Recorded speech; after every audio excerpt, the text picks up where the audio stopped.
First of all, I never said there would be a flood of evictions, okay?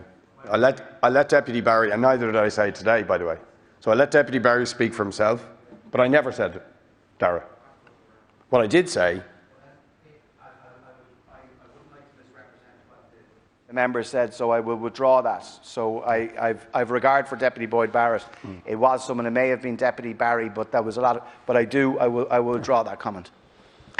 Now, what I will say, and I think you should answer this, okay, and what I did say indeed in my contribution, and I said before, fact, majority of people I deal with who come in to my clinic and find themselves threatened with eviction do so because the landlord is selling. Okay, that's the majority of cases.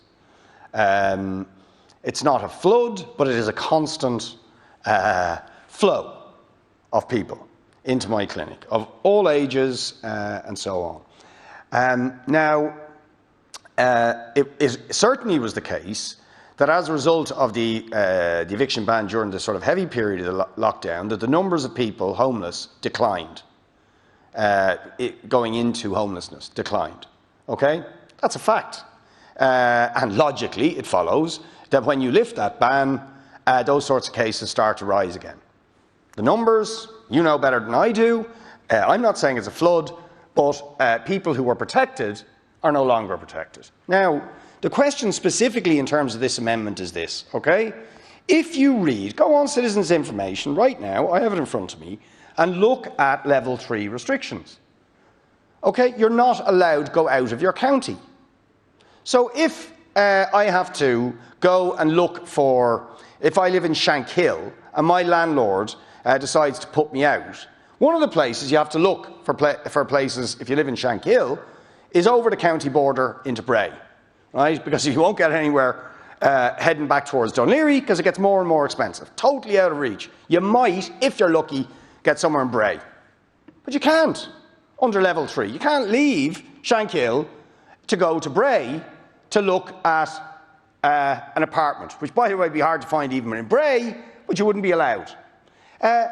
You're not allowed to have visitors to your house during level 3.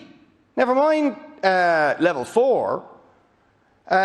So can you go, Brian, for example, who's told, we haven't got a place for you, but you can go on HAPS, or a man I have at the moment into my clinic, who's in his 70s and has a number of serious ailments. He's way down the list, and he's being told to look for HAPS. Do you think it's okay at level 3 when the advice says you're not to visit people and older people of that age should be protecting themselves? Do you think they should be traipsing around looking for HAPS tenancies? I don't.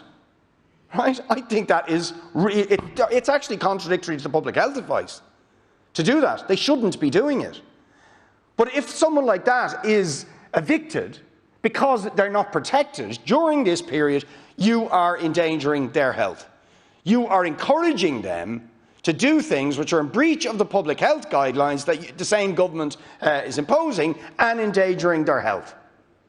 So I think, as I said earlier on, our argument is, in the context of the pandemic, not just level 5 restrictions of the pandemic, but in the context of the pandemic, it is simply incompatible with the drive to protect public health and to get people to adhere to the most basic precautions in terms of trying to limit social contact, to have people homeless. I mean, to me, that is just absolutely unanswerable. But yet what you're saying is, at level 5, maybe that's true, but drop down to level 4, level 3, it's not true anymore. They don't need the protection. And you haven't answered that point, because I don't think you can answer that point. So I'd be interested to see, can you? But otherwise, you should drop your objection to this amendment and let it pass.